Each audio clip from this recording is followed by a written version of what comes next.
જો વિદ્યાર્થી મિત્રો ધોરણ 11 ચેપ્ટર નંબર 7 સંતુલનમાં આપણે છેલ્લે લેક્ચર નંબર 26માં આપણા પેમ્પલેટના દાખલા નંબર N83 થી N86 સુધી ગણી ગયા હતા. હવે દાખલા નંબર N87 થી આગળ વધીએ તો દાખલા નંબર N87 ધ્યાન રાખજો, દાખલો સહેલો છે, અઘરો નથી, એટલે લાંબો છે પણ અઘરો નથી. તો જોઈએ દાખલા નંબર 87નું વિધાન. 0.1 મોલર HClના દ્રાવણને N87 0.1 મોલર HClના દ્રાવણને H2S વડે સંતૃપ્ત કરવામાં આવે ત્યારે H2- આયનોની સાંદ્રતા 1 ગુણ્યા 10⁻⁹ મોલર હોય તો 1 ગુણ્યા 10⁻⁹ મોલર હોય તો આ દ્રાવણના 10 ml કદમાં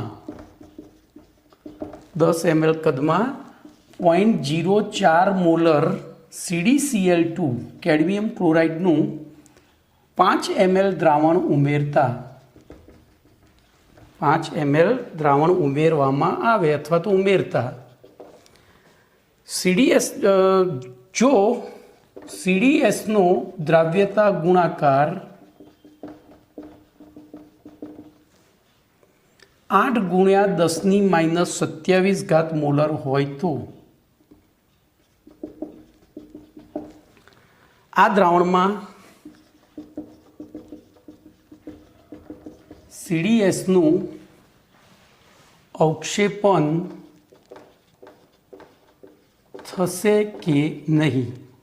બોલો, આપણે આવા દાખલા 4 ગણી ગયા છીએ. આગળ શું કરીશું? સૌથી પહેલાં શોર્ટમાં જ ગણવો છે, ગઈ વખતની જેમ. તો શોર્ટમાં ગણવો હોય તો આપણે S-2ની સાંદ્રતાથી શરૂઆત કરવાની. બોલો, એની સાંદ્રતા કેટલી છે? આટલી. પણ એનું 10 ml જ દ્રાવણ લીધું છે, તો આપણે પહેલું પદ મૂકીએ. 1000 ml દ્રાવણમાં S-2ની સાંદ્રતા, આયનો બાયનો નહીં લખો તો ચાલશે. બોલો, કેટલી છે? 1 ગુણ્યા 10⁻⁹ મોલર. તેથી એમાંથી આપણે લીધું કેટલું? 10 ml. બોલો, S-2 આયનોની સાંદ્રતા બરાબર 10 ગુણ્યા 1 ગુણ્યા 10⁻⁹ ભાગ્યા 1000. બોલો, કેટલા થાય? તો એક મીંડું ઉડ્યું અને 2 ઉપર ગયા, એટલે 1 ગુણ્યા 10⁻21 મોલર. આને આન્સર 1 કહો. તમે જે ગણતરી કરીને વેલ્યુ લાવો છો એને આન્સર નંબર આપી જ દેવાનો. હવે 5 ml તો બીજું સ્ટેપ આવશે CdCl2માં. હવે જો CdCl2નું તો અહીંયા લખવાનું, CdCl2ના દ્રાવણમાં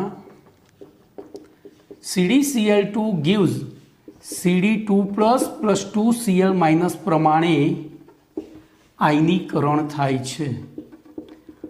ખાલી એક જ યાદ રાખવાનું છે, Hg2Cl2. એમાં ગઈ વખતે આવી ગયું હતું Hg2Cl2માં તો Hg2 2+ અને 2Cl- આ યાદ રાખવાનું હતું ત્યાં, બરાબર.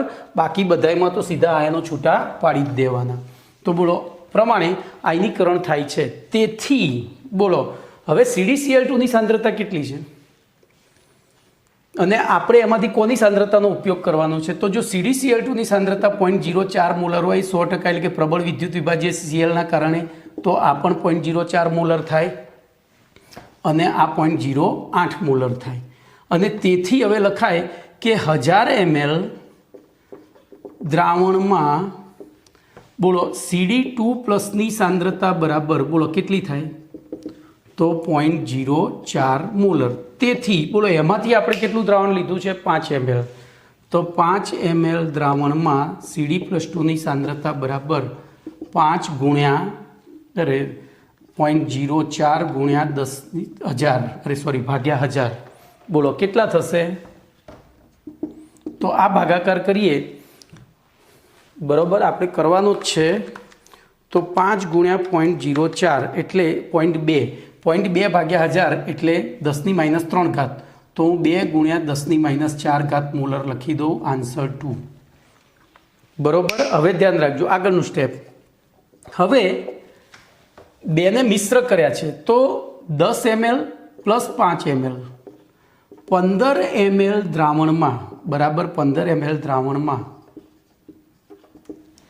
બરોબર. અહીંયા જોજો, અહીંયા સાંદ્રતા નહીં લખવાનું, અહીંયા જથ્થો લખવાનું. મેં ગઈ વખતે તમને કહ્યું હતું કે આ ભૂલ થશે, તો મારાથી થઈ તો તમારી થવાનું. નો જથ્થો એવું લખવાનું. શું લખવાનું? નો જથ્થો, નો જથ્થો,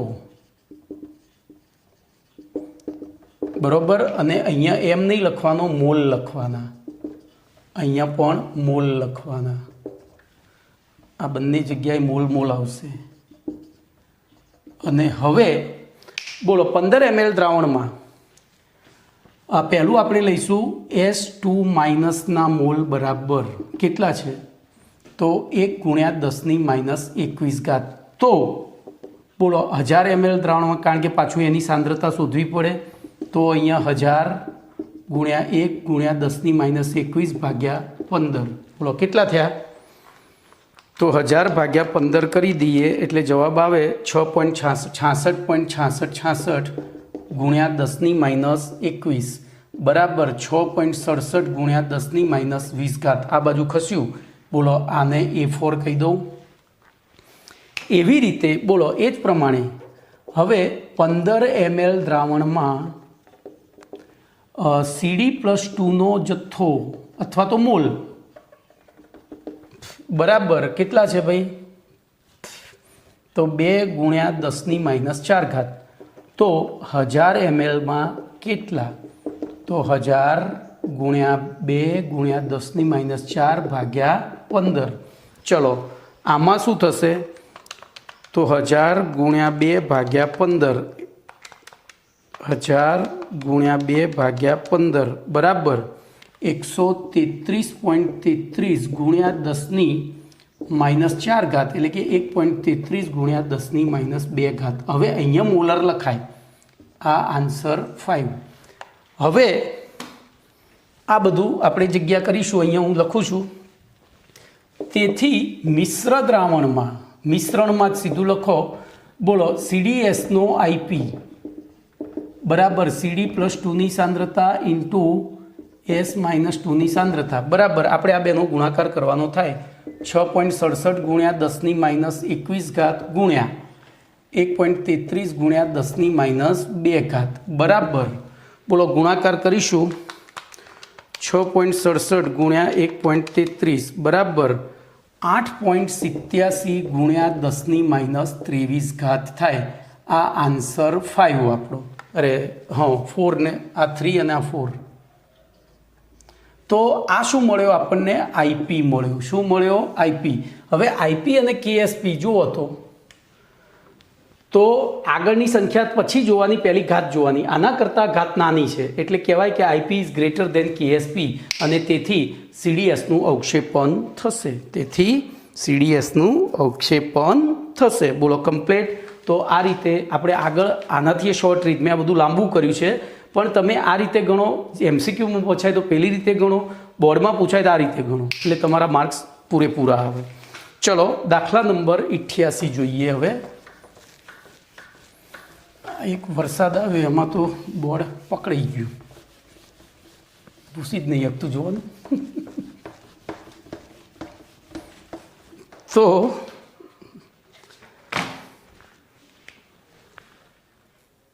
હવે દાખલા નંબર 88 જોઈએ. N88 cupric આયોડેટ. બોલો ક્યુપ્રિક આયોડેટનું અણુસૂત્ર શું થાય? હા તો CuIO3 આ રીતનું, CuIO3 ટ્વાઇસ, Cu બરોબર CuIO3 ટ્વાઇસ નો KSP બરાબર 7.4 ગુણ્યા 10⁻8. પછી 0.002 મોલર સોડિયમ આયોડેટ NaIO3 અને 0.002 molar cupric chlorate CuClO3 twice ના સમાન કદ મિશ્ર કરતા, ના સમાન કદ મિશ્ર કરતા CuIO3 ટ્વાઇસનું અવક્ષેપણ થશે કે નહીં, આવો પ્રશ્ન છે. બોલો શું કરીશું? તો આમાં કશું જ કરવાનું નથી, એકદમ સહેલો દાખલો છે. ધ્યાન રાખજો, આપણે ધારો કે બંનેનું 1 લિટર જ આવું હોય ને, સમાન મિશ્રણ કીધું ને સમાન કદ, એટલે 1 લિટર જ લેવાનું. તો અહીંયા 1 લિટર દ્રાવણમાં બોલો NaIO3 gives Na plus IO3 minus અનુસાર આપણે કોની જરૂર છે? IO3ની. તો IO3 માઇનસની ના મોલ, હવે મોલ લઈ લેવાના, કારણ કે આપણે કદ 1 લિટર લીધું છે, તો કેટલા થાય? 0.002 મોલ. આ પહેલું વિધાન. એ જ પ્રમાણે 1 લિટર દ્રાવણમાં બોલો હવે તો cupric chlorate CuClO3 twice gives Cu2 plus 2ClO3 minus અનુસાર બોલો આપણે કોના મોલ જોઈએ છે? Cu ના. તો Cu2 ના મોલ બરાબર બોલો આના 1 મોલમાંથી આના 1 મોલ જ બને છે, એટલે 0.002 મોલ થાય છે. બરોબર. હવે જોજો, હવે બંને દ્રાવણોના સમાન કદને મિશ્ર કરવામાં આવે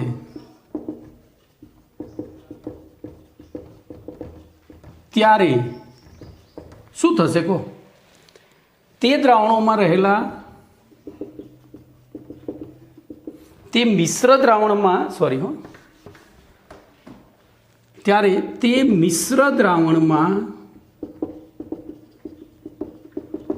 આયનોની સાંદ્રતા તેમની મૂળ સાંદ્રતા કરતાં અડધી થાય છે. કમ્પ્લીટ. આથી અહીંયા લખાય બોલો મિશ્ર દ્રાવણમાં આપણે જે આયનો જોઈએ છે Cu2 પ્લસ, એ જ સીધું સાંદ્રતાની નિશાનીથી જ લખવાનું, બરાબર અડધી એટલે કેટલી થઈ ગઈ ભાઈ? Cu2 પ્લસ 0.001 અને IO3 minus it is also 0.001. Complete. ખબર પડી? અને તેથી મિશ્ર દ્રાવણમાં CuIO3 ટ્વાઇસનો KSP બરાબર, અરે IP સોરી, અહીંયા IP જ લેવાનું, KSP નહીં, KSP તો આપેલો છે. બોલો IP બરાબર શું થશે?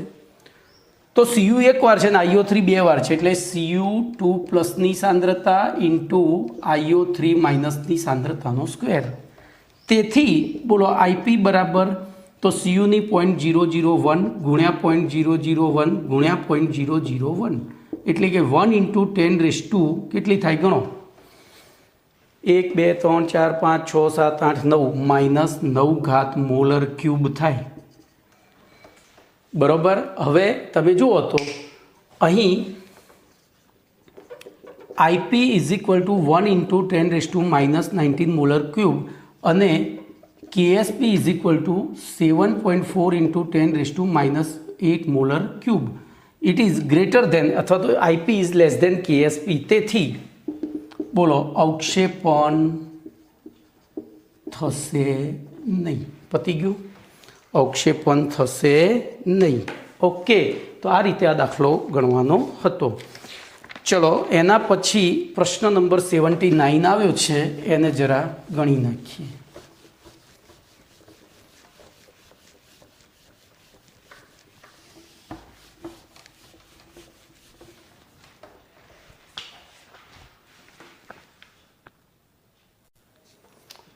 તો પ્રશ્ન નંબર 79નું વિધાન આ રીતનું છે. અલ્પદ્રાવ્ય ક્ષારની દ્રાવ્યતા ઉપર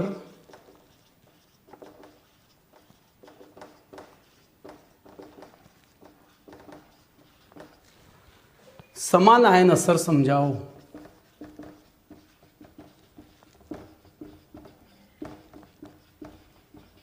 બોલો શું કરીશું? તો પહેલાં તો અલ્પદ્રાવ્ય ક્ષાર એટલે શું આપણને ખબર છે. બોલો શું છે કે જેના સંતૃપ્ત દ્રાવણની સાંદ્રતા 0.1 મોલર કરતાં ઓછી હોય. 0.1 મોલરથી 1 મોલર સુધી હોય તેથી દ્રાવ્ય અને 1 મોલરથી વધારે હોય તો શું દ્રાવ્ય, અતિદ્રાવ્ય. તો અહીંયા આપણે એવું લખવું પડે, અલ્પદ્રાવ્ય ક્ષારના સંતૃપ્ત દ્રાવણમાં બોલો અવિયોજિત સંતૃપ્ત દ્રાવણ છે એટલે કે જેટલો ઓગાળ્યો છે એટલો જ આપણે ઓગળી શકે છે એટલો જ ઓગાળ્યો છે એટલે કે અવિયોજિત ક્ષાર હોતો નથી. આથી અલ્પદ્રાવ્ય ક્ષારના સંતૃપ્ત દ્રાવણમાં સંતુલન સ્થપાતું નથી. પહેલું તો આ સમજાવવું પડે. એટલે કે અલ્પદ્રાવ્ય ક્ષાર તેના સંતૃપ્ત દ્રાવણમાં પ્રબળ વિદ્યુત વિભાજ્ય તરીકે વર્તે છે. આ ખાસ યાદ રાખજો, MCQમાં પૂછાય છે. તો આપણે તો શું કરવું છે એની સમાનાયન અસરને, અને સમાનાયન અસર ક્યારે આપણે અભ્યાસ કરી શકીએ? જો સંતુલન સ્થપાતું હોય તો. આથી અલ્પદ્રાવ્ય ક્ષારના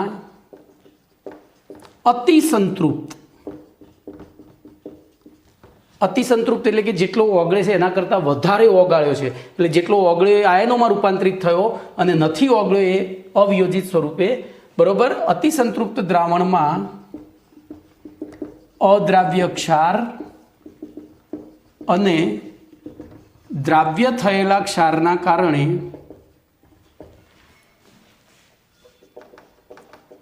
ઉત્પન્ન થતા આયનો એમ બંને હાજર હોય છે. આથી અલ્પદ્રાવ્ય ક્ષારના અતિસંતૃપ્ત દ્રાવણમાં સંતુલન સ્થપાય છે. આથી આવા દ્રાવણમાં હાજર હોય તેવા આયનો પૈકી કોઈ એક આયન ધરાવતો સુદ્રાવ્ય બરોબર ક્ષાર જો આ દ્રાવણમાં ઓગાળવામાં આવે તો લસટેલિયરના નિયમ પ્રમાણે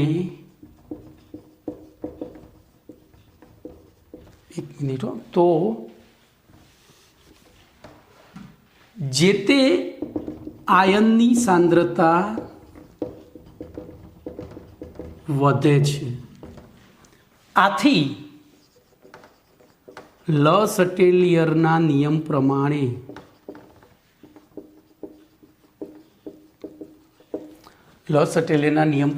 સંતુલનમાં વિક્ષેપ પડે છે અને પ્રણાલી આ વિક્ષેપ નાબૂદ કરવા માટે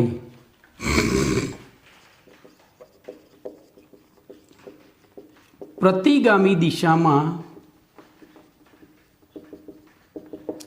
પ્રક્રિયાનો વેગ વધારે છે. આથી અલ્પદ્રાવ્ય ક્ષારની દ્રાવ્યતા ઘટે છે. આ સમગ્ર અસરને શું કહે છે? અલ્પદ્રાવ્યની દ્રાવ્યતા ઉપર સમાનાયન અસરને અલ્પદ્રાવ્ય ક્ષારની દ્રાવ્યતા ઉપર સમાન આયન અસર કહે છે, જેને નીચેના ઉદાહરણ દ્વારા સમજાવી શકાય છે. બોલો આટલું લખવાનું. હવે ઉદાહરણ લઈએ. બોલો અલ્પદ્રાવ્ય ક્ષાર કયા? તો આપણે ટ્રીક ભણ્યા હતા, 2 પંજાબ કે સરદાર સોચ આજ પંજાબ ક્યું હાર ગયા. તો ગમે તે લઈ શકાય, PbSO4 લઈ શકાય, AgCl લઈ શકાય, કે ભાઈ આપણે AgCl લઈશું. દાખલા તરીકે AgClના સંતૃપ્ત, અતિ સંતૃપ્ત, ખાલી સંતૃપ્ત નહીં, અતિ સંતૃપ્ત દ્રાવણમાં AgCl solid Ag plus aqueous plus Cl minus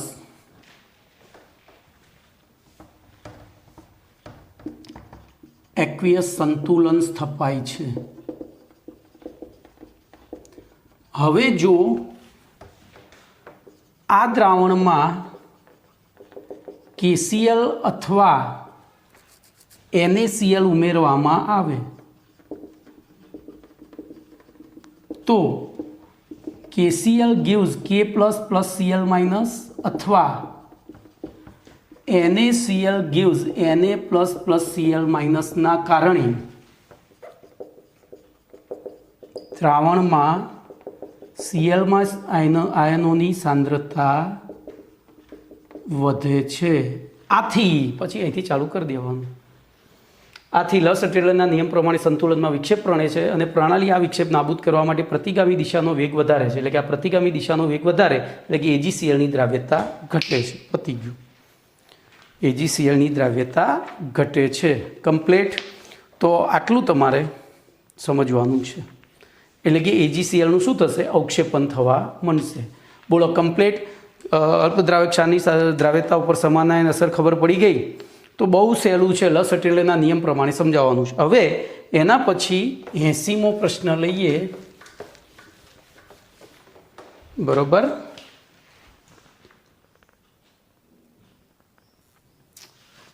તો પ્રશ્ન નંબર 80નું વિધાન આ રીતનું છે. અલ્પદ્રાવ્ય ક્ષારની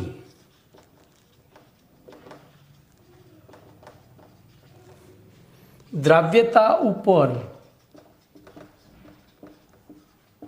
અસમાન આયન અસર સમજાવો. ધ્યાન રાખજો. એકચ્યુઅલી આ પ્રશ્ન પેમ્ફલેટમાં એટલે ચોપડીમાં ક્યાંય નથી, બરોબર, પણ GNETમાં આમાંથી ઘણા MCQ નીકળી ગયેલા છે. હવે મારી થોડી ભૂલ છે અંદર કે અહીંયા મેં અલ્પદ્રાવ્ય લખ્યું છે. અલ્પદ્રાવ્ય લખવાની જરૂર નથી. ખાલી ક્ષારની દ્રાવ્યતા ઉપર અસમાન આયન અસર સમજાવો. ક્ષારની તો ધ્યાન રાખજો. તો આપણે જાણીએ છીએ કે સામાન્ય રીતે સમાન આયન અસરના કારણે ક્ષારની દ્રાવ્યતા શું થાય છે? ઘટે છે. ક્ષારની દ્રાવ્યતા ઘટે છે. તો અસમાન આયન અસરના કારણે વધે છે. જોજો, અસમાન આયન અસર ક્ષાર એના કારણે. તો ધ્યાન અહીંયા રાખજો. આપણે લખીએ સામાન્ય રીતે શું લખીશું કહો? સમાન આયન અસરના કારણે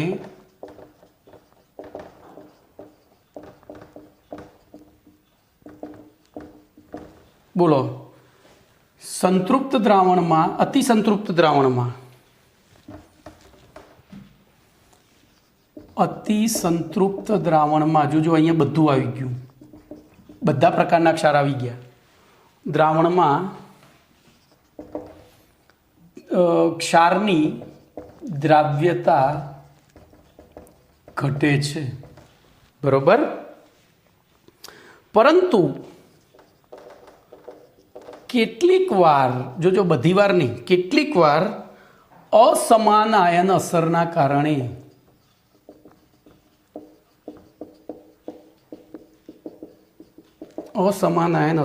કારણે એસિડિક અથવા બેઝિક, જોજો આ બે વસ્તુને જ લાગુ પડે છે, બેઝિક ક્ષારોની તેમના સંતૃપ્ત દ્રાવણમાં, અતિ સંતૃપ્ત દ્રાવણમાં, અતિ સંતૃપ્તમાં સંતુલન સ્થપાય, આટલું યાદ રાખજો. તેમના અતિ સંતૃપ્ત દ્રાવણોમાં દ્રાવ્યતા વધે છે. બોલો કમ્પ્લીટ. આ બાબત નીચેના ઉદાહરણ દ્વારા સમજાવી શકાય. આ બાબત નીચેના ઉદાહરણ દ્વારા સમજાવી શકાય છે. તો હવે ઉદાહરણ લઈશું. પહેલું ઉદાહરણ લઈએ આપણે એક બેઝિક ક્ષારનું. બોલો, હું બેઝિક ક્ષાર તરીકે હું પહેલાં સીધું સમજાવું છું, પછી લખાણ તમે એમાંથી જોઈને લખશો. બેઝિક ક્ષાર આપણે ભણી ગયા છીએ. બેઝિક ક્ષારમાં કોણ પ્રબળ હોય ભાઈ? ધન આયન, અને ઋણ આયન નિર્બળ હોય. તો બેઝિક ક્ષાર Na3PO4 સોલિડ લો. બોલો, એના અતિસંતૃપ્ત દ્રાવણમાં 3Na plus PO4 minus 3 aqueous આ રીતે સંતુલન સ્થપાયેલું હશે. આ રીતે સંતુલન સ્થપાયેલું હશે. હવે હું એની અંદર HCl નાખી દઉં. બોલો, એક્વિયસ. તો એના અયનીકરણથી H પ્લસ આપણે જગ્યા થોડી છોડીએ સમજૂતી માટે. તો એમાં હું HCl, હવે HClનું 100% અયનીકરણ થશે કારણ કે પ્રબળ વિદ્યુત વિભાજ્ય છે. તો H plus aqueous plus Cl minus aqueous પેદા થાય છે. બોલો, આમાં એક પણ આયન સમાન નથી. પણ હવે ધ્યાનથી જોઈએ તો આ પ્રબળ આયન છે, આ નિર્બળ આયન છે. સામે આ નિર્બળ આયન છે અને આ પ્રબળ આયન છે.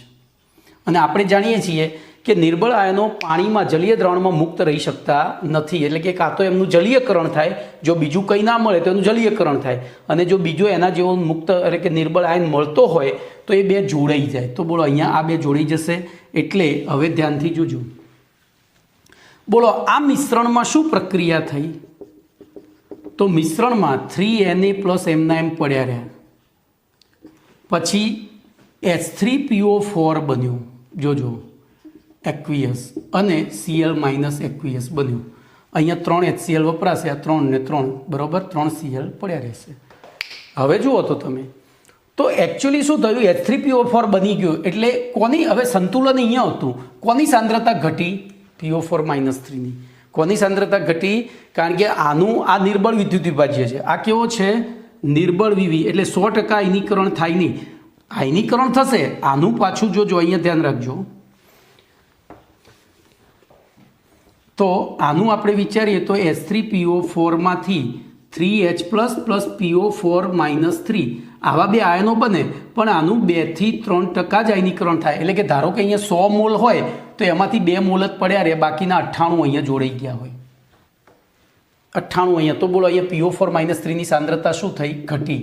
સાંદ્રતા ઘટી તો એ પ્રક્રિયામાં સંતુલન હતું. એટલે લસટેલેના નિયમ પ્રમાણે એ શું થશે? પ્રણાલી સાંદ્રતા વધારવા માટે પ્રયત્ન કરશે, અને વધારવા માટે એને કઈ દિશામાં જવું પડશે? પૂર્વગામી. એટલે બોલો, Na3PO4ની સાંદ્રતા શું થઈ? અરે દ્રાવ્યતા શું થઈ? વધી. કમ્પ્લેટ. તો તમારે અહીંયા લખાણ કઈ રીતે લખશો? બોલો. તો બેઝિક ક્ષારના જલીય દ્રાવણને તે ક્ષારમાં હાજર ન હોય તેવા આયનો ધરાવતું પ્રબળ એસિડ. બેઝિક ક્ષારના જલીય દ્રાવણમાં જે આયનો હાજર ન હોય તેવા આયનો ધરાવતું પ્રબળ એસિડ ઉમેરવામાં આવે તો શું થશે? બોલો, હવે જુઓ. તો ઉત્પન્ન થતા નિર્બળ આયનોના કારણે જે તે બેઝિક ક્ષારની પાણીમાં દ્રાવ્યતા વધે છે. બોલો, ક્લિયર? ખબર પડી ગઈ? હવે આપણે બીજું ઉદાહરણ લઈએ.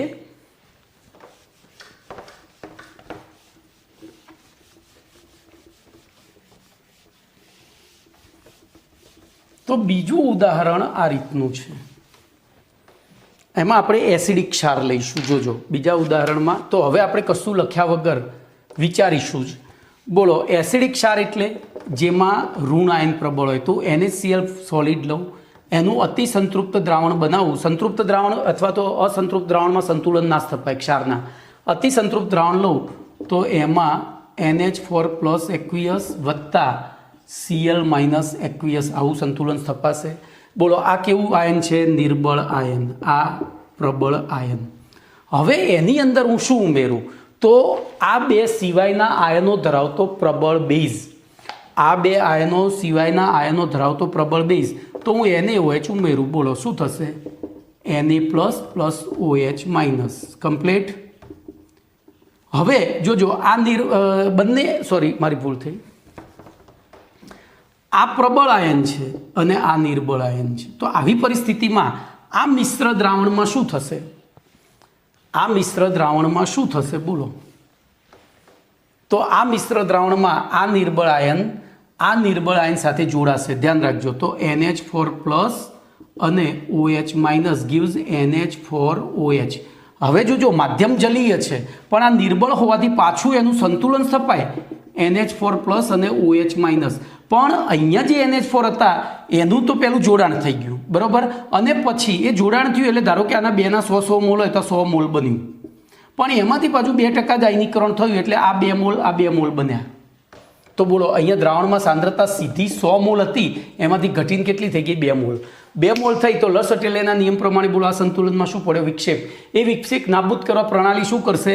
તો આની સાંદ્રતા વધારવા પ્રયત્ન કરશે. આપણે ઘટાડી તો એ વધારવા પ્રયત્ન કરશે. વધારવા માટે બોલો પુરોગામી દિશાનો વેગ વધારશે.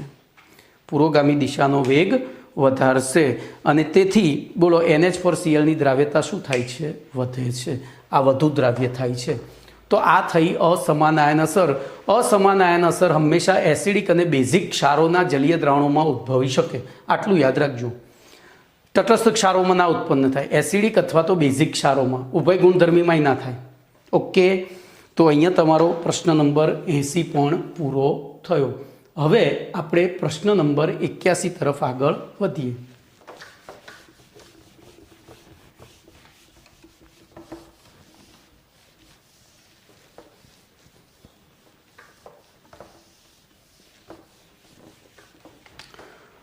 તો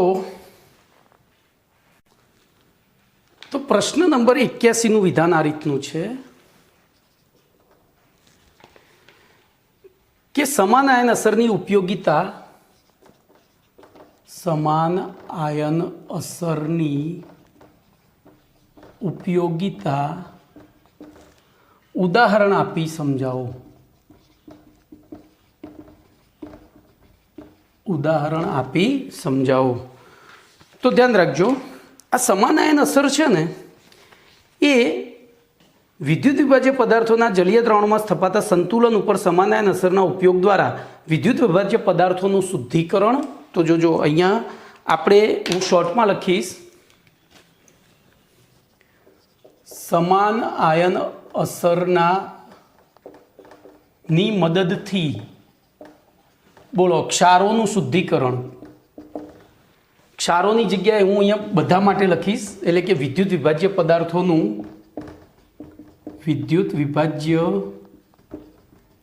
પદાર્થોનું શુદ્ધિકરણ. બરોબર. પછી એમનું અલગીકરણ. શુદ્ધિકરણ અલગીકરણ એક જ થયું. અને ગુણાત્મક પૃથ્થકરણ કરી શકાય છે. ગુણાત્મક પૃથ્થકરણ કરી શકાય છે. બોલો શું લખશું પહેલું વિધાન? તો વિદ્યુત વિભાજ્ય પદાર્થોના જલીય દ્રાવણોમાં સ્થપાતા સંતુલન ઉપર સમાન આયન અસરના મદદથી, મેં આગળનું નથી લખ્યું, તમારે લખવાનું, વિદ્યુત વિભાજ્ય પદાર્થોના જલીય દ્રાવણમાં સ્થપાતા સંતુલન ઉપર સમાન આયન અસરની મદદથી વિદ્યુત વિભાજ્ય પદાર્થોનું શુદ્ધિકરણ, અલગીકરણ અને ગુણાત્મક પૃથ્થકરણ કરી શકાય છે. એમાં સૌથી પહેલું આપણે લઈશું ક્ષારના શુદ્ધિકરણમાં. ક્ષારના શુદ્ધિકરણમાં સમાન આયન અસર.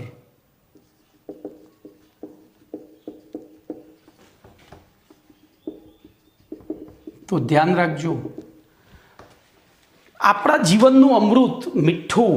બોલો મીઠું આપણે ક્યાંથી પ્રાપ્ત કરીએ છીએ? મીઠું એટલે કે NaCl, એનું પ્રાપ્તિ સ્થાન છે દરિયો, સમુદ્ર. અને સમુદ્રની અંદર ખાલી NaCl જ નથી હોતું, તો સમુદ્રનું પાણી, સમુદ્રના પાણીમાં ઘણા બધા ક્ષારો ઓગળેલા હોય છે. બોલો એમાંથી મીઠું કેવી રીતે જુદું પાડવાનું? એમાંથી મીઠું કઈ રીતે જુદું પાડવાનું? તો સમુદ્રના પાણીમાં અનેક ક્ષારોમાં મુખ્યત્વે સલ્ફેટ ક્ષારો અને હેલાઇડ ક્ષારો. હેલાઇડમાં પાછા ક્લોરાઇડ, કેમ આપણે ભણી ગયા છીએ, ક્લોરાઇડ ક્ષારોનું પ્રમાણ વધારે હોય છે. કેમ ભાઈ? આપણે ભણી ગયા છીએ બે પંજાબ કે સરદાર સોચ, તો 4 જ સલ્ફેટ ક્ષાર એવા છે કે પાણીમાં દ્રાવ્ય નથી. એના આ જ પંજાબ ક્યું હાર ગયા, તો એ 4 જ ક્ષાર એવા જે પાણીમાં દ્રાવ્ય નથી. એટલે પૃથ્વી પર વરસાદ પડે એ વરસાદનું પાણી જે જમીન ઉપરથી વહેતું જાય, જ્યાં આવા જે પણ ક્ષારો હોય, પથ્થર, મૂળ ક્ષાર એટલે તો પથ્થર જ છે, ખનિજ છે, એની ઉપરથી એ પાણી નીકળે એટલે ઓગળીને સીધું ક્યાં જાય, બધું દરિયામાં. તો દરિયાનું પાણી એ મુખ્યત્વે કયા ક્ષારોનું જલીય દ્રાવણ છે? સલ્ફેટ ક્ષારો અને ક્લોરાઇડ ક્ષારો. એમાં પાછું સલ્ફેટ ક્ષારો કરતાં, ધ્યાન રાખજો, એમાં પાછું સલ્ફેટ ક્ષારો કરતાં ક્લોરાઇડ ક્ષારોની દ્રાવ્યતા વધુ હોય છે. વળી સલ્ફેટ ક્ષારો કરતાં ક્લોરાઇડ ક્ષારોની દ્રાવ્યતા વધુ હોય છે. આ સૈદ્ધાંતિક બાબત થઈ. હવે આપણે સમુદ્રમાંથી મીઠું કઈ રીતે મેળવીએ છીએ, ધ્યાન રાખજો. તો આમાંથી તમે સુરેન્દ્રનગરથી આગળ જાઓ, આમ ધાંગધ્રા તરફ, તો ખારા ઘોડા આવે છે. અને ખારા ઘોડા એટલે કચ્છના અખાતનો દરિયા કિનારો. તો ત્યાં ભરતીના દિવસે એ લોકોએ ત્યાં મીઠાની ખેતી થાય. દરિયા કિનારે જે જમીન છે ત્યાં એ લોકો પાળા કરી દે, આમ 1-1 ફૂટના પાળા હોય, એટલે ભરતીમાં જે પાણી આવે એ ઉછળીને અંદર આવતું રહે, પણ પાછું જઈ શકે નહીં. હવે ભરતી મહિનામાં એક જ વખત આવે, પૂનમના દિવસે. એટલે શું થયું, એક વખત જે પાણી પાળાની આ બાજુ આવી ગયું, પૂનમ સુધી ત્યાં સૂર્યપ્રકાશની મદદથી સુકાશે, એટલે કે એમાંનું પાણી ઉડી જશે અને એમાં પડ્યા રહેશે ક્ષારો. બરોબર, એને કહેવાય કાચું મીઠું. તો આ કાચું મીઠું ત્યાંથી પછી ટ્રકમાં ભરી ફેક્ટરીમાં લાવવામાં આવે. ફેક્ટરીમાં લાવ્યા પછી એમાં થોડી માત્રામાં, જોજો, મીઠાના પ્રમાણમાં થોડી માત્રામાં પાણી ઉમેરવામાં આવે. બોલો, આથી શું થશે? થોડી માત્રામાં પાણી ઉમેર્યું એટલે શું થશે? આ બેમાંથી કયા ક્ષારો ઓગળશે? તો જેની દ્રાવ્યતા વધુ હોય એ ઓગળી જાય. તેથી ધાતુના ક્લોરાઇડ ક્ષારો ઓગળી જાય છે. બરોબર, ક્લોરાઇડ ક્ષારો ઓગળી જાય છે અને સલ્ફેટ ક્ષારો અદ્રાવ્ય રહે છે, જેમને ગાળીને દૂર કરવામાં આવે છે. હવે જોજો, આપણે થોડી માત્રામાં જ પાણી ઉમેર્યું હતું, આથી આપણને ક્લોરાઇડ ક્ષારોનું અતિ સંતૃપ્ત, જોજો પછી શું કહેવાય ક્ષારો, ત્યારબાદ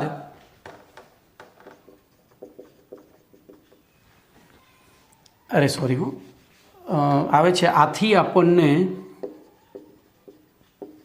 ક્લોરાઇડ ક્ષારોનું અતિ સંતૃપ્ત, સંતૃપ્તથી થોડું વધારે, સંતૃપ્તથી થોડી વધારે સાંદ્રતા ધરાવતું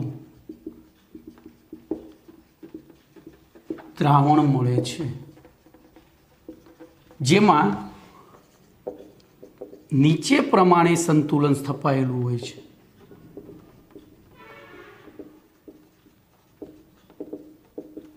જોજો, ક્ષાર અહીંયા જલીય દ્રાવણમાં સંતુલનમાં બધી ધાતુઓ, જુદી જુદી ધાતુઓ ઘણી બધી હશે. બરોબર, Na+, Mg+2, Ca+2, આવી ઘણી બધી ધાતુઓ હશે, K+, પણ ઋણ આયન તરીકે એક જ હશે, Cl-, કારણ કે આ બધાની સાથે Cl, કારણ કે દ્રાવણમાં આવ્યા છે કયા? ક્લોરાઇડ ક્ષારો. હવે આમાં બહારથી HCl વાયુ પસાર કરવામાં આવે તો H+Cl- આયનો કારણે, બોલો, Clની સાંદ્રતા શું થાય? વધે. અને Clની સાંદ્રતા વધે તો લસટેલેના નિયમ પ્રમાણે એ શું કરવા પ્રયત્ન કરશે?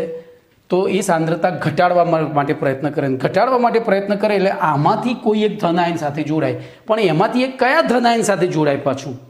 તો જોજો, તો સોડિયમ ક્લોરાઇડની દ્રાવ્યતા સૌથી ઓછી છે પાછી આ બધામાં. અહીંયા પોટેશિયમ ક્લોરાઇડ કે મેગ્નેશિયમ ક્લોરાઇડ કરતાં સોડિયમ ક્લોરાઇડની દ્રાવ્યતા, આ કેલ્શિયમ ક્લોરાઇડ નથી હોતો ભાઈ એમાં, કારણ કે એ અલ્પ દ્રાવ્યમાં આવે છે. એટલે બરાબર, આપણે એ પેલી 2 માગે કે સ્ટ્રોબેરીમાં આવે, એટલે આલ્કલી ધાતુઓમાં.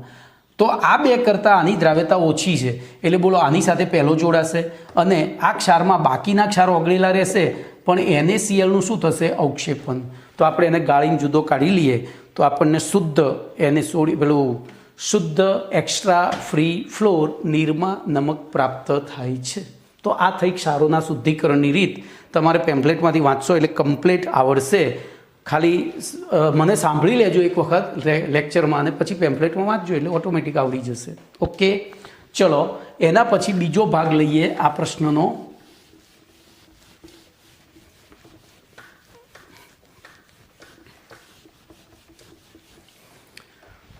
તો બીજા ભાગમાં જોઈએ તો બીજા ભાગમાં પ્રયોગશાળામાં ગુણાત્મક પૃથ્થકરણ અને ક્ષારોના અલગીકરણ માટે જોજો ભાગ 2 એટલે પ્રયોગશાળામાં પૃથ્થકરણ ગુણાત્મક પૃથ્થકરણ અને ક્ષારોનું અલગીકરણ.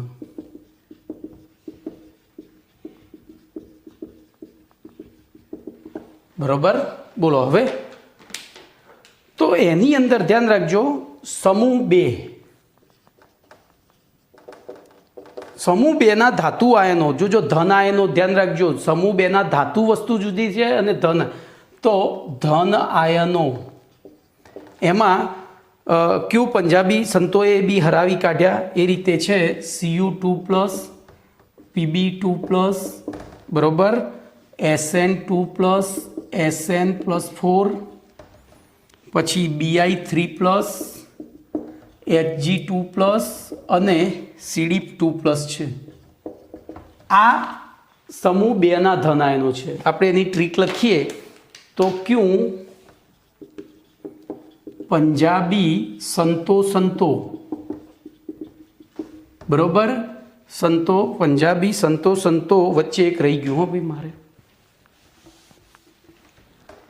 સંતો એ બી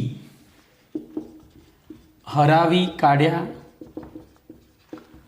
એ એટલે એન્ટીમની એટલે Sb+3. તો આના પછી Sb3+, અહીંયા મને આ રીતે જ લખવા દે ને ભાઈ, પછી Bi3+, પછી Hg2+ અને Cd2+. તો જો યાદ રહેવું છે ક્યુ પંજાબી સંતોએ બી હરાવી કાઢ્યા એ સમૂહ 2 ના ધન આયનો છે. એમાં Sb અને Bi એકલા જ એ આ સભ્ય એટલે જો એ કયા સમૂહના થયા 15માં અને 15માં ના હોય તો એમની ઓક્સિડેશન અવસ્થા +3 થાય, બાકીના બધાની +2. એવી રીતે સમૂહ 3b એના ધન આયનો જોઈએ. સમૂહ 3b ના ધન આયનો જોઈએ તો CO+2+, પછી Ni2+, Mn2+ અને Zn2+. બરોબર, આને યાદ રાખવાની ટ્રીક છે કોની મંજી. હવે જોજો અહીંયા એક વાક્ય લખીશું, એના ઉપર આખી થિયરી છે. તો સમૂહ ધ્યાન રાખજો 2 ના ધન આયનોના સલ્ફાઇડ ક્ષારોના દ્રાવ્યતા ગુણાકાર સમૂહ 3b ના ધન આયનોના સલ્ફાઇડ ક્ષારોના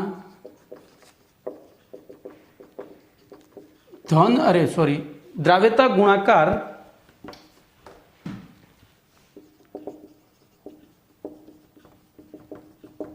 બરોબર, દ્રાવ્યતા ગુણાકારની સરખામણીમાં ઓછા છે. બોલો કયાના ઓછા છે? તો આમના KSP સલ્ફાઇડ સંયોજનોના ઓછા છે. આમના KSP કેવા છે? સલ્ફાઇડના KSP વધુ છે. એટલે જો આપણે પ્રયોગશાળામાં આની અંદર સીધું જ હાઇડ્રોજન સલ્ફાઇડ પસાર કરીશું, બોલો સીધું જ હાઇડ્રોજન સલ્ફાઇડ પસાર કરીશું તો હાઇડ્રોજન સલ્ફાઇડ આ બેમાંથી કોની સાથે સંયોજાશે? તો આની સાથે, અને આ ધાતુના સલ્ફાઇડના ક્ષાર આપી દેશે. બરોબર, તેથી જોજો હવે શું થશે? આથી સમૂહ 2ના તત્વો ધન આયનો, સમૂહ 2ના ધન આયનો ના ગુણાત્મક પૃથ્થકરણમાં તેમના, તમે લેબમાં જશો એટલે આ ગુણાત્મક પૃથ્થકરણ કરવાનું આવે, માટે H2S જળ ઉમેરવામાં આવે તો શું થશે? બરોબર, H2S જળ ઉમેરવામાં આવે તો શું થશે વિચારો. તો એ H2S સીધો કોની સાથે જોડાઈ જશે? આની સાથે. અને એ જોડાઈ જાય, એની સાથે જોડાઈ જાય તો આ ક્ષારોનું અવક્ષેપન થશે નહીં, આમનું જ અવક્ષેપન થશે. બરોબર, પણ આવે તે પહેલા બોલો HCl ઉમેરવામાં આવે, HCl ઉમેરવામાં આવે તો દ્રાવણમાં H+ ની હાજરીના કારણે, પહેલેથી જ હાજરીના દ્રાવણમાં પહેલાથી જ H+ ની હાજરીના કારણે H2S ની દ્રાવ્યતા ઘટે છે. આથી S-2 આયનોની સાંદ્રતા ઘટે છે. આથી તે માત્ર નીચા KSP વાળા સલ્ફાઇડ સંયોજનોનું જ અવક્ષેપન કરે છે. જોજો અહીંયા મેં શબ્દો બદલ્યા છે, હવે તમને સમજાવું.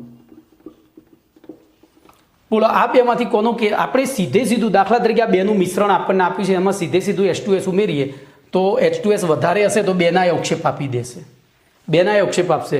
તો આપણને ખબર કઈ ના પડશે કે સમૂહ 2ના ધન આયનો હાજર છે કે સમૂહ 3Bના. તો આપણે સમૂહ 2ના જ હાજર છે એવું નક્કી કરવા માટે શું કરવાનું?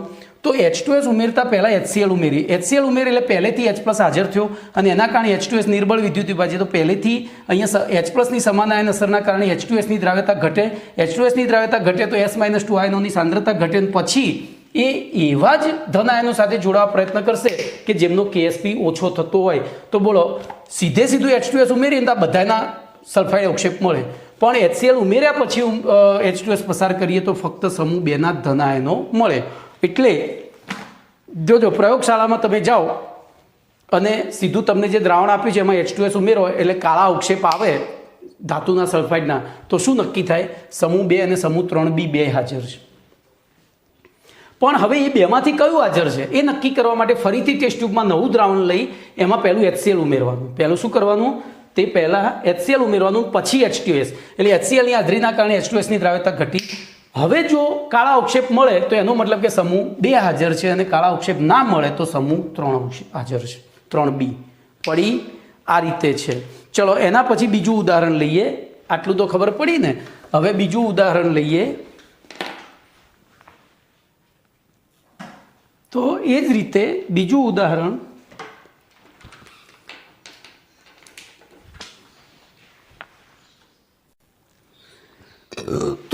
ઉદાહરણમાં ધ્યાન રાખજો. તૃતીય સમૂહમાં કયા તત્વોનો સમાવેશ થાય છે ખબર છે? આ એ લોકોની મંજી. જો હું પહેલા લખી દઉં પછી આપણે ટ્રીક લખીએ છીએ. Fe2+, Fe3+,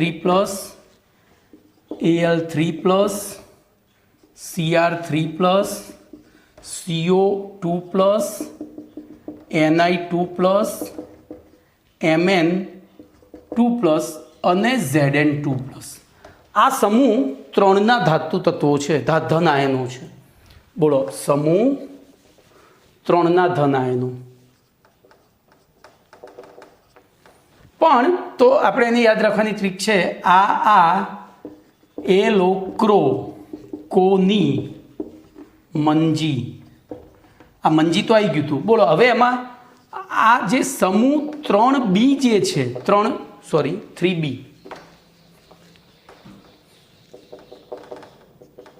બોલો 3B કયો હતો? હાલ આપણે ભણી ગયા હતા.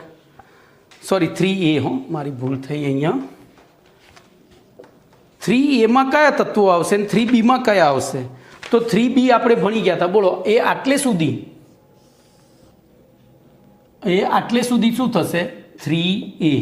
અને અહીંથી આ શું થશે? 3B. તો આપણે 3B તો કોની મંજી ભણી ગયા હતા, બરોબર?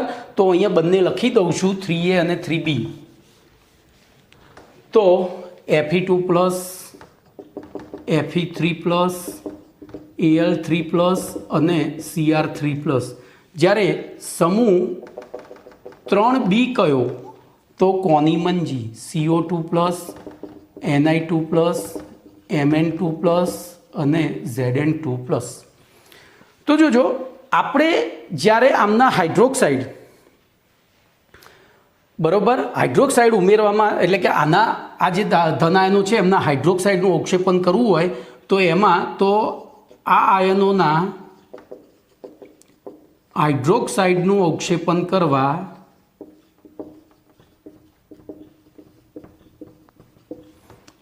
કરવા તેમાં NH4OH ઉમેરવામાં આવે છે. પણ જો NH4OH ઉમેરીશું તો શું થશે? બધા પ્રક્રિયા કરશે અને આપણને ખબર નહીં પડે કે 3A હાજર છે કે 3B હાજર છે, બરોબર? ઓકે. તો હવે જો અહીં NH4OH ઉમેરતા પહેલા NH4Cl ઉમેરવામાં આવે તો દ્રાવણમાં NH4+ સાંદ્રતા વધે છે. આથી સમાન આયન અસરના કારણે બોલો NH4OHની દ્રાવ્યતા અથવા તો સાંદ્રતા ઘટે છે. અને ઘટે છે તો એ કોની સાથે જોડવા પ્રયત્ન કરશે? તો અહીંયા સમૂહ 3Aના હાઇડ્રોક્સાઇડનો KSPનું મૂલ્ય ઓછું છે, જ્યારે 3Bના KSPનું મૂલ્ય વધુ છે. તો એ કોની સાથે જોડાવા પ્રયત્ન કરશે? તો 3A સાથે જ, 3B સાથે. જો સીધો NH4OH ઉમેરી દઈએ તો બધાના હાઇડ્રોક્સાઇડ મળે, એટલે આપણને ખબર ના પડે કે એના હાજર છે કે બીના હાજર છે. પણ NH4OH ઉમેરતા પહેલાં NH4Cl ઉમેરી એટલે દ્રાવણમાં NH4+ સાંદ્રતા વધી, એની સમાન આયન અસરના કારણે આની સાંદ્રતા ઘટી તો કોની સાથે જોડાવા પ્રયત્ન કરે? જેનો KSP ઓછો હોય તેની સાથે. અને એના કારણે એવી પરિસ્થિતિમાં આના જ અવક્ષેપ મળશે. જો અવક્ષેપ મળે તો પહેલાં જોજો, હવે આમાં તમારે બે રીતે પ્રયોગ કરવાનો. પહેલું, આપણને એમ ખબર પડે કે સમૂહ 3નું ધન આયન છે અંદર, તો પહેલું NH4OH નાખો, એટલે આપણને ખબર નથી પણ એમાં ટેસ્ટ ટ્યુબમાં દ્રાવણ લઈને NH4OH નાખો અને જો સફેદ અવક્ષેપ મળે તે તો સાબિત થયું કે સમૂહ 3 હાજર છે. પણ સમૂહ 3માં પાછા બે ભાગ છે, 3A અને 3B. તો એ બેમાંથી કયો છે નક્કી કરવા માટે ફરીથી ટેસ્ટ ટ્યુબમાં નવું દ્રાવણ લઈ એમાં પહેલું NH4Cl ઉમેરો અને પછી NH4OH ઉમેરો. અને જો સફેદ અવક્ષેપ મળે તો સમૂહ 3A હાજર, અને ના મળે તો સમૂહ 3B હાજર. આમ પ્રયોગશાળામાં તમે ગુણાત્મક પૃથ્થકરણ અને અલગીકરણ માટે સમાન આયન અસરનો ઉપયોગ આપણે કરીએ છીએ. તો હું અહીંયા સુધી રાખું છું. હવે એક દાખલો રહ્યો છે, નેક્સ્ટ લેક્ચરમાં લઈશ. થોડો ડેન્જર દાખલો છે એટલે છેલ્લો રાખ્યો છે.